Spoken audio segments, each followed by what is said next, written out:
Dear listeners, so that the channel continues to exist and can improve the quality of the content, please subscribe. 97% watch us without a subscription. Enjoy watching. The bright light burst into my eyes. Finally, a man's voice said nearby. I turned my head with difficulty. Welcome back, Yuri. My boss, making no secret of his joy, stroked my hand. Did I? The words came to me with difficulty. Yes. You are in our clinic. You were taken to the emergency room last night with a head injury. You had the paperwork on you, and they called us. We picked you up and operated on you right away. The operation was successful and you are back with us. We told your children and your wife. Your son is on his way. The investigator said he'd be here in the afternoon. My wife, do I have a wife? Recent events have made my heart clench again. My wife. The door to the room creaked open. Daddy, hello. How are you? My son, Paul, kissed me on the cheek. You made us nervous. He carefully put a package on the bedside table. Here are the fruit, juice. We're not allowed anything else yet. Paul adjusted my blanket. Mom hasn't being able to come yet, some urgent matters. She doesn't need to come. All right. Just don't worry. Looks like Pasha knew all about our breakup. I wonder what Nastier told him. What do ex-wives say in such a situation? You didn't love me. You didn't caress me. You killed the woman in me. All right. That's enough snot. The past doesn't count. 2 weeks later, I was discharged. Nastier came to see me twice, but I refused to see her. The past does not count. For the first time, I rented a small apartment near the clinic where I worked and began to get used to single life. The breakup with my wife had a twofold effect on me. On the one hand, of course, the pain of betrayal, and on the other hand, some are still not clear prospects. Only one thing I knew for sure: no new relationships with women. Inoculation against new relationships was tough. Then there was a divorce, and I was left not only without a wife, but without his corner. The children took a neutral stance, but it was obvious that they were more on their mother's side. Work. I began to operate again. In my work, I tried to numb the pain of my soul, and I succeeded. I did not drink myself to death as it sometimes happens with abandoned husbands. About 2 months later, an old friend called me and asked to see me. Yura, do you remember a few years ago I borrowed a large sum from you? He started the conversation. I remembered that. 3 years ago, Sergei borrowed a rather large sum of money from me. He was having serious problems with his business and had number one to turn to for help. I had just sold my mother's apartment and had the money.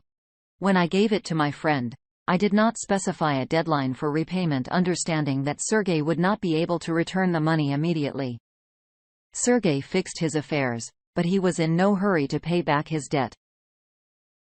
I realized that if I asked about the debt, I would lose my friend. Even my father used to say, when you lend money to a friend, imagine that you're giving it to him as a gift. And if you value that person, don't remind him about the debt. When the time comes, he will pay it back if he can. Thank you for helping me out back then. Now I'm back on track, and my business is more than successful. Sergei continued. I invested your money in the business and so far it's paying off handsomely. He handed me a bank card. This is my debt with interest. It's 5 times what you lent me. Yes. It was very convenient. I bought a small house not far from the city and a car. I had no time to take care of the household, so I hired a helper. She was almost 15 years younger than me. She was quite a young woman who had already been married. She had lived with her ex-husband for almost 20 years. They didn't have any children because she was infertile. Her husband finally left her and moved in with someone else. A neighbor told me all this. Natasha didn't talk about it much herself. I had no plans for her. An assistant, nothing more. So almost half a year went by. One day, I was chopping wood and felt sick. I had a terrible headache and lost consciousness. I came to myself in the hospital. Natasha was sitting next to my bed. It was she who called an ambulance.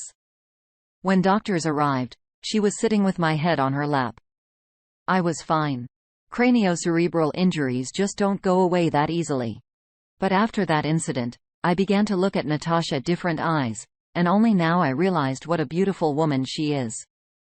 Somehow, our relationship naturally evolved into intimacy, and at one point, I asked her to marry me. We got married in the fall. I knew we couldn't have children, so I felt free to make love to her. About 3 months after our wedding, Natasha felt bad. Vomiting headaches. I immediately took her to my clinic.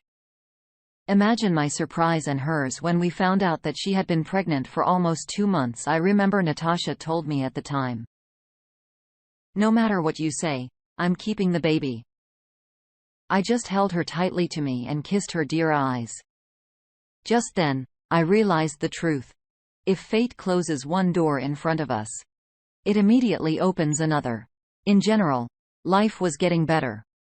And then one day, just before the new year, I received a phone call from Nastia. "We need to meet." In a sort of pathetic, begging voice she uttered, "I made a reservation at a restaurant. Please come by 7 p.m. I beg you."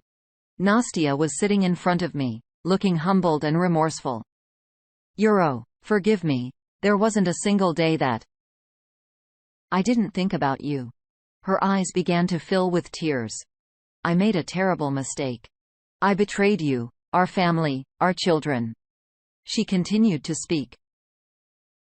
And I stared silently at my once, madly, loved woman. The woman I would not hesitate to give my life for. The woman who, without hesitation, had twice cynically betrayed me. The woman who lied to me for nearly 20 years. The woman who cut me out of her life and left me for another man. And now she had suddenly come to her senses and was trying to get back to me. Nastia kept saying that her time without me made her realize how much she loved me, that she only now understood that I was the only real man in her life. For some reason, she reminded me of the siren from Greek mythology. Her words lingered, lulled me into a fantasy that only I owned her heart. "I'm sorry. I'm sorry." She repeated the word like a spell.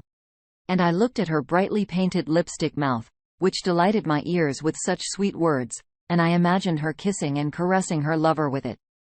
Did she really think I would believe her words?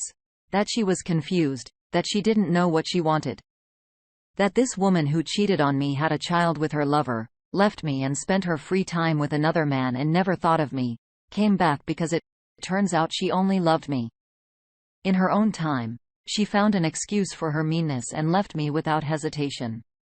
She had fully enjoyed her sensual pleasures with her lover more than once in his bed.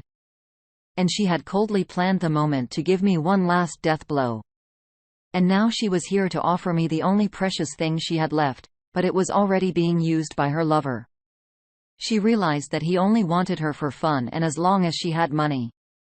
That she could have no future with him. That there was number one to provide for her now. After realizing all this, she came crawling to me hoping to try to get back what she had lost. My God, do I seem so stupid to her, ready to believe all her lies? I listened in silence to her remorse-filled monologue. I had nothing to say to her.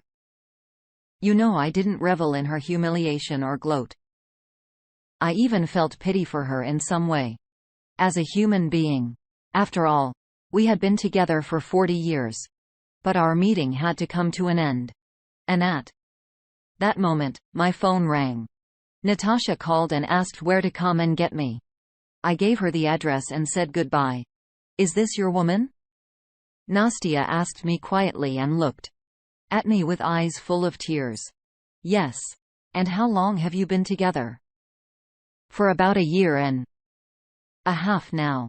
It happens." I got up. "Goodbye, Nastia. Try to be happy." When I left, The restaurant. I turned around. Nastya was standing with her hands clasped to her chest looking at me through the festively decorated window. All around me people were bustling and hurrying somewhere. Life was going on. I got in my car and turned the ignition key. The engine rumbled smoothly and quietly. I turned left and in a few seconds,